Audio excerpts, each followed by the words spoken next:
ಪದ್ಧತಿ ಅಂದರೆ ಅನಷ್ಟ ಪದ್ಧತಿ.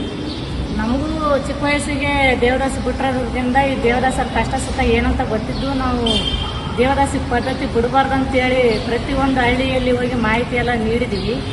ಆದ್ರೂ ಜನ ಈ ತಿಳುವಳಿಕೆಲ್ಲ ಜನ ಇನ್ನೂ ದೇವದಾಸಿ ಪದ್ಧತಿ ಬಿಡ್ತದಾರಂದ್ರೆ ಈ ಜನ ಎಂಥ ಕೆಟ್ಟ ಜನ ಇದಾರಂದ್ರೆ ಇನ್ನೂ ಅರ್ಥ ಮಾಡ್ಕೊಳ್ರಿ ಇವರು.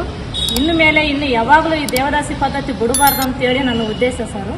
ನಮ್ಮ ಕಷ್ಟ ಸುಖ ಯಾರು ನಮ್ಮನ್ನು ಕೇಳಲ್ಲ ಸರ್. ನಾವು ಏನು ಕಷ್ಟ ಅನುಭವಿಸಿದ್ರೆ ನಮ್ಗೆ ಈಗಲೂ ನೆನೆಸ್ಕೊಂಡ್ರು ಕಣ್ಣಲ್ಲಿ ನೀರು ಬರ್ತಾವೆ ಸರ್. ಅದಕ್ಕೆ ಎಲ್ಲ ಇಲಾಖೆಯಿಂದ ನಮ್ಮ ಸಾಹೇಬರು ಎಲ್ಲ ಪುರಸಭೆ ಅಧ್ಯಕ್ಷರು ಇವರೆಲ್ಲರೂ ಸೇರಿ ಈ ದೇವದಾಸಿ ಪದ್ಧತಿ ಇಲ್ಲಿಗೆ ನಿರ್ಮೂಲನೆ ಆಗ್ಬೇಕಂತೇಳಿ ಪ್ರತಿಯೊಂದು ಊರುಗಳಾಗಲಿ ಇಡೀ ಪ್ರಪಂಚದಾಗಲಿ ಇನ್ನ ಮೇಲೆ ಯಾವತ್ತಿಗೂ ಯಾರು ದೇವದಾಸಿ ಬಿಡಬಾರ್ದು ಅಂತೇಳಿ ನಾನು ಎಲ್ಲರನ್ನೂ ಕೇಳ್ಕೊಳ್ತಾ ಇದ್ದೀನಿ. ಆ ಥರ ಏನನ್ನ ದೇವದಾಸಿ ಪದ್ಧತಿ ಬಿಡ್ಬೇಕಂದ್ರೆ ಯಾರಾದರೂ ಇಂಥಲ್ಲಿ ದೇವದಾಸಿ ಪದ್ಧತಿ ಬಿಡ್ತದಾರಂತೇಳಿ ಬಂದು ಪೊಲೀಸ್ ಸ್ಟೇಷನ್ಗೆ ಮೆಸೇಜ್ ತಿಳಿಸಿದ್ರೆ, ಇಲಾಖೆಯವರಿಗೆ ಮೆಸೇಜ್ ತಿಳಿಸಿದ್ರೆ ಈ ಪದ್ಧತಿ ಹೋಗ್ಬೇಕಂತೇಳಿ ಅವ್ರಿಗೂ ಮುಂದೆ ನಿಂತು ಇದೆಲ್ಲ ಇಲ್ಲಿಗೆ ನಿರ್ಮೂಲನೆ ಮಾಡ್ಬೇಕಂತೇಳಿ ನಾನು ಕೇಳ್ತೀನಿ.